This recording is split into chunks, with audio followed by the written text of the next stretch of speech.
검찰의 이 녹음 파일 분석을 통해서 새롭게 드러난 내용인데요. 시간을 좀 거슬러 올라가서요. 2013년 10월 그때가 국정원 댓글 사건 등으로 박근혜 대통령이 코너에 몰리던 때였습니다. 그리고 11월 2일 날 유럽 순방을 앞두고 있던 때 최순실이라는 사람이 정호성과의 통화에서 이런 지시를 합니다. 기자회견을 열든가 아니면 수석비서관 회의를 하든가. 그런데요, 이게 거짓말처럼 이루어지게 됩니다. 차명진 의원님. 네, 그렇죠. 그러니까 지금 그 검찰에서 아마 이 녹음을 틀어주면은 네, 그 촛불이 횃불이 될 거다라고 얘기가 흘러나왔잖아요. 그랬었죠. 저는 아마 이 내용이 아닌가라고 추측이 돼요. 그래서 국민들이 볼 때, 대한민국 대통령이 박근혜인 줄 알았던데, 그래서 설마 박근혜 대통령이 좀 이렇게 약간 약점이 있고 문제가 있다 할지라도 네. 아마 이 정도는 아니지 않았는가 이렇게 생각했는데 거의 이 내용이 사실이라면 네. 대통령을 최순실이 한 거 아닙니까? 그렇죠? 아하. 그래서 최순실이 직접 수석이나 비서관한테 회의를 지시한 거죠. 31일 동안 네. 대통령이 회의도 안 하니까 네. 안 하고 외국 가면 놀러 가는 것 같으니까 아하. 회의를 해라. 네. 이런 얘기를 할 정도면 네. 거의 뭐 대통령은 뭐 있으나 마나 하고 네. 최순실 씨가 사실 그런 얘기를 대통령 역할을 한 거죠. 그리고 대통령이 상당히 중요한 역할을 하는 게 어느 네. 기관의 장의 역할이 중요한 게 어떤 내용을 결정하는 것보다는 그 내용을 결정하기 위한 모임을 주재하는 것 이게 중요하거든요. 그래서 왜 그게 장의 역할이잖아요. 그래서 체어맨이라고 하는 게 아하. 그렇죠? 그런 역할이거든요. 그래서 대통령도 사실 그런 역할을 해야 되는데 그 역할을 최순실 씨가 한 거예요 지금. 아하, 네. 그러니까 촛불이 횃불 될 촛불이 거다. 횃불 될 이렇게 거다. 얘기한 거죠. 검찰이 그렇게 예. 흘렸었죠. 그런데요, 여기 보면요. 2013년 11월 2일 날에 이 대통령의 유럽 순방이 이미 예정이 돼 있었습니다. 그런데 최순실이라는 사람이 정호성이라는 사람과 통화를 합니다. 이대로 나가면 안 된다. 여론이 악화된다. 그러니까 긴급 기자회견을 열 것을 지시합니다. 그랬더니 정호성 전 비서관이 순방을 앞두고 기자회견을 할 전례가 없습니다. 출국 전에. 그랬더니 최순실이라는 사람이 그럼 국무회의를 한번 해봐요. 안 되면 수석 비서관 회의를 하든가 했더니 정말 10월 31일 순방을 사흘 앞두고 10월 31일 날 청와대 수석 비서관 회의가 열립니다. 거짓말처럼 열립니다. 이 자리에서 박근혜 대통령 뭐라 하냐. 개인적으로 의혹 살리를 안 했다. 이 국정원 댓글 사건 의혹이 나왔던 때였습니다. 선거에 국가기관 개입 의혹 반드시 책임을 물을 것이란 이런 발언을 합니다. 그 뒤에 최순실과 정호성이 문자를 주고받습니다. 뭐라고 하냐 정호성이. 말씀하신 대로 수석 비서관 회의가 잘 됐습니다. 감사합니다. 이렇게 문자를 남겼답니다. 예. 최순실 씨 말이 맞는 거 아닙니까? 그런가요? 대통령이 해외에 나가면 국민들이 혹시 네. 놀러 다닌다고 생각할지 모르니까. 혹시 또 그리고 또 도망친다고 생각할까 봐. 그러니까 비서관에 의해서 뭔가 메시지를 날려야 된다. 네. 아주 훌륭한 참모죠. 정말 이 한심한 일입니다. 네. 예, 저는 이번에 촛불 그 집회에서 어느 한 시민이 그런 얘기한 거 보고 참 정확하다는 표현을 느낌을 받았는데 1+1 대통령이라고 그래요. 네. 우리가 커피점 가면 하나 시키면 하나 더 주지 않습니까? 아하, 네. 예, 우리 국민들이 대통령을 박근혜 대통령을 뽑았는데 네. 최순실 대통령이 한 명 더 있는 거예요. 1+1 대통령. 네. 저는 이번에 국민들이 정말 분노한 것이 네. 과거에도 비선 실세 사건들이 있었어요. 네. 근데 그때는 상하는 좀 정확했습니다. 상하. 그래도 아하. 대통령이 상이고 네. 비선 실세들이 부하로서 역할을 했지 않습니까? 네. 근데 이번에는 이 상하가 바뀐 거예요. 아하. 누가 상이고 누가 한지 모르는 네. 정말 그 과거에 전례 없는 앞으로도 아마 전무후무한 네. 그런 비선 실세였기 때문에 네. 국민들이 더욱더 기가 차고 분노했다고 생각합니다. 앞서 우리 CG에는 말씀하신 대로 잘 됐다 이렇게만 나왔지만요. 사실은 정호성이라는 사람이 이렇게 보냅니다. 역시 선생님 말씀대로 해서 잘 됐답니다. 김 대표님. 네. 선생님이란 표현을 쓰는 걸 검찰이 확인을 했습니다, 지금. 네, 이게 뭐 구체적 내용이 나오니까 더 충격적으로 받아들여지는데요. 네. 이 검찰 수사 발표에 따르면 정호성 파일 236개 통화 내용만 해도 뭐 1000개가 넘는다고 하는데요. 그렇죠. 이 1197개 문자 895회 통화 내용 중에 네. 구체적인 내용을 지금 언론에서 보도를 한 것 같습니다. 네. 검찰 수사 발표 내용 중에도 뭐 최순실이 박근혜 대통령 청와대 회의 발언 내용과 수위를 주문했다. 뭐 이렇게 네. 나와 있는데 이 내용과 수위를 어느 정도로 주문했느냐 이거 보니까 이러한 회의를 구체적으로 언제 해라 혹은 뭐 이 내용은 빼라 뭐 이런 내용들까지 들어가 있다고 하니 아마 국민들이 굉장히 이제 충격적으로 받아들이실 거고요. 네. 여기에 대해서 아마 이제 두 가지 중에 하나가 아니었을까 싶은데요. 하나는 네.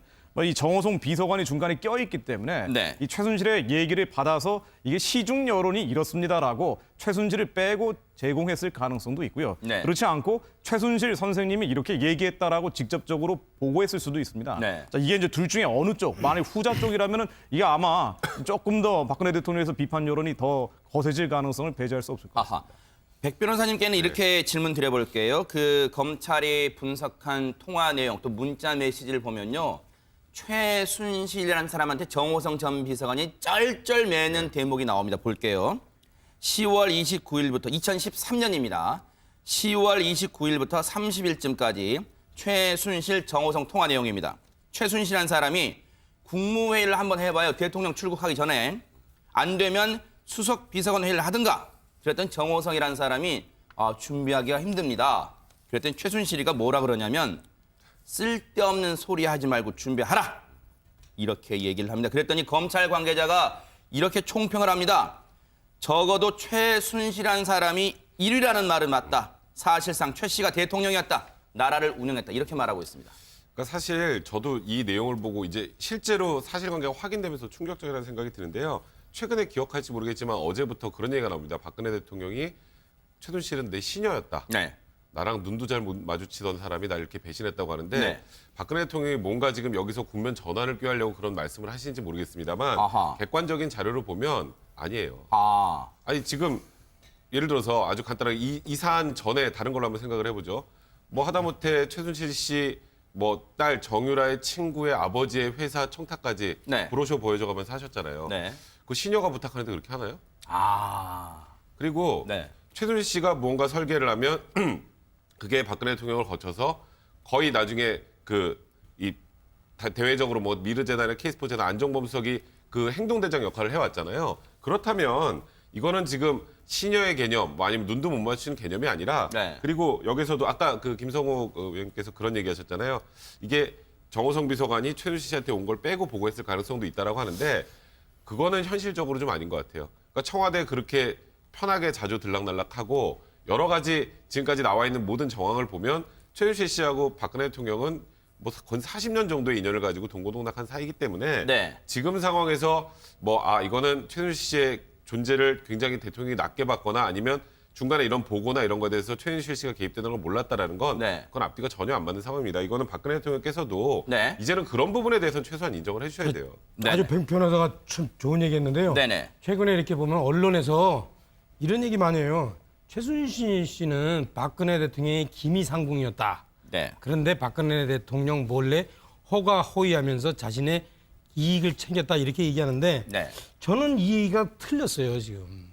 그리고 제가 실제 최순실은 저 기미상궁이 아니라 수렴청정하는 대원군이었어요. 대원군. 아하, 오히려. 그렇죠. 아하. 그리고 하고 박근혜 대통령은 뭐냐? 네.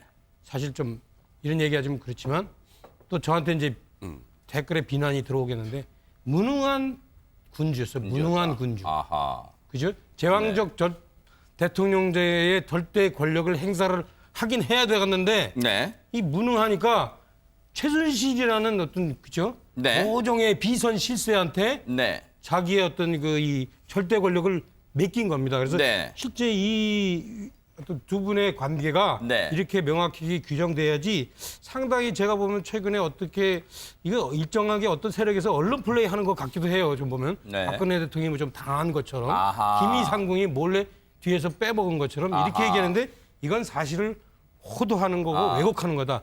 이 보도가 네. 이 녹음 내용이 그것을 절실하게 보여주는 거죠. 일부 보도에서는 마치 박근혜 대통령이 정말 모르고 당한 피해자인 것처럼 이렇게 슬쩍 보도를 하는 게 지금 사실을 왜곡하는 것이라는 제가 게 지금 차 의원님 말씀이라는 거죠. 하나만 더 네, 거기다 그러시죠. 네. 추가해드리면요. 그 정호성 비서관의 녹음 파일 중에 대부분은 취임 전입니다. 네. 236개 중에 224개인가가 그 취임 직전인데 네. 취임 직전에 삼자 통화 내역이 있어요. 그렇죠, 네. 근데 뭐가 있나요? 취임사 같이 의논하는 게 네. 나온다고 하잖아요.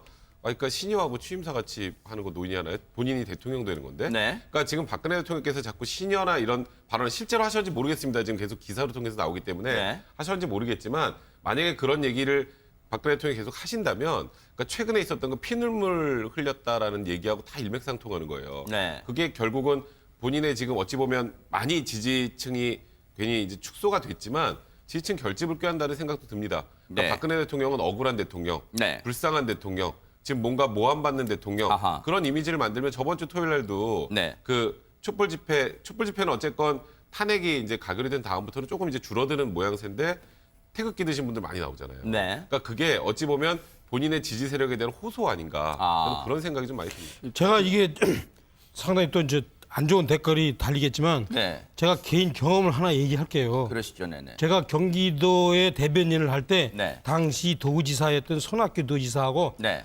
한나라당 당대표였던 박근혜 대표를 만나러 갔어요. 뭘 만나러 갔냐면 경기도에 대한 중앙정부의 규제, 네. 노무현 대통령의 규제를 풀어달라. 그때 아하, 네. 그때 손학규 지사가 노무현 대통령을 하도 답답하니까 네. 경포대 경제를 포기한 대통령 이렇게 네. 했단 말이에요. 네네. 근데 박근혜 대표를 딱 만났는데 박근혜 대표의 첫 마디가 뭐였냐면 왜 수도권에 공장들이 그렇게 몰려요? 그렇게 물어보더라고요. 그래서 제가 그 다음부터 있죠. 다음에 2007년에 박근혜 대표하고 이명박 시장이 경선할 때 이명박 시장을 무조건 편들었어요. 네. 왜 그랬는지는 이 사례를 들어보시면 아시겠죠. 네, 네. 그러네요. 이미 2014년 청와대 정윤회 문건 파동 때 그때 청와대 근무했던 박관천 경정입니까? 네. 그분이 이미 말했잖아요. 그때 권력 순위 1위가 네네. 최순실이라고요.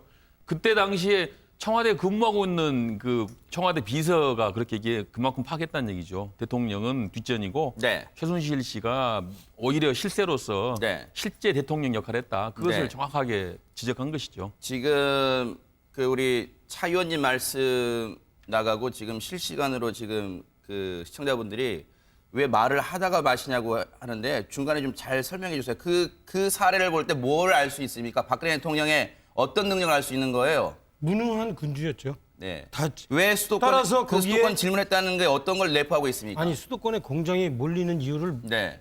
사실은 제가 볼 때는 네. 일반적인 상식으로도 다 알잖아요. 네, 네. 근데 그걸 그 물어보시더라니까요. 질문하는 걸 보고 이미 네. 대통령감이 아니라고 생각하고 2007년에 이명박 후보를 밀었다. 지금 이 얘기를 하시는 사례를 얘기하시는 거예요? 너무 노골적으로 얘기하시는데 하여튼 네네. 뭐 아니 왜냐하면 그렇습니다. 시청자분들 위해서 제가 네. 정리를 해드려야 되니까요. 네. 그거 하나만 봐도 그러니 하나만 봐도 열을 난다 그거잖아요. 최순실 네. 같은 강남 청담동의 갑질 아줌마가 알겠습니다. 뒤에서 비선 실세로 조정할 네. 수밖에 없는 거예요. 문일지십으로 알겠습니다.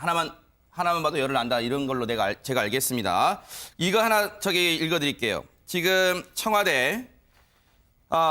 청와대를 재집 드나들었다. 이게 검찰이 조사에서 나왔는데 2013년입니다. 2013년 3월부터 11월까지 청와대 행정관 차량 이용해서 10여 차례 청와대 출입했는데 여러분 그 영상 보시면 그 와이셔츠에 휴대폰 액정 깨끗하게 닦아서 최순실에게 두 손을 공손하게 건넜던 이영선 행정관 기억하실 겁니다. 덩치 좋잖아요. 네. 이 행정관이 이런답니다. 선생님, 여기서 최순실이겠죠? 저 사람입니다. 저 와이셔츠 입은 사람. 검찰 조사 받고도 고개를 뻣뻣이 들고 나오던 그 사람입니다. 선생님이 몇 분에 들어가십니다. 이렇게 얘기를 하면 정호성 전 비서관 등 비서관들이 여러 비서관들이 의전을 준비한답니다. 지금 김 대표님 네. 이러라고 지금 청와대 이 부속실 이런 걸 만든 거예요? 그러니까 이 부속실이 원래 영부인 의전 원래 영부인 담당, 담당이었잖아요. 그렇죠. 영부인 네. 의전 담당인데 뭐 이번 정부 들어서서는 영부인 의전 담당을 할 사역이 없기 때문에 아마 이제 이런 최순실 관련한 일들을 담당했던 것 같습니다. 지금 근데 이제 검찰에서 밝힌 내용들이 2013년도 3월에서 11월까지 10여 차례 출입을 했다라고 나오는데 네. 근데 여기서 이제 조금 더 진실 규명이 돼야 될 내용들이 청와대 전 조리장이 2016년 6월까지 일을 했는데요. 그 최근까지도 이른바 문고리 3인방하고 매주 뭐 일요일 날 청와대 관저에서 회의를 했다. 한마디로 수시로 최근까지 드러났다는 얘기를 증언을 하는데요. 뭘 잘했다고 지금 고개를 들고 있는 겁니까? 네, 말씀하십시오. 네. 네, 그러니까 이게 이런 부분들, 그러니까 이게 검찰에서 밝힌 10여 회가 아니고 2013년도 11월 달에 끝난 게 아니고 그 이후에도 상당 기간 이런 일들 최근까지도 지속됐을 가능성이 있다. 네. 만약 이게 사실이라면 지금 드러나 있는 이른바 국정농단, 국정 개입 이외에 더 큰 것들이 있을 수 있기 때문에 이건 아마 이제 특검에서 아마 추가적으로 밝혀내야 될 진실 규명 내용들이 아닌가 생각이 됩니다.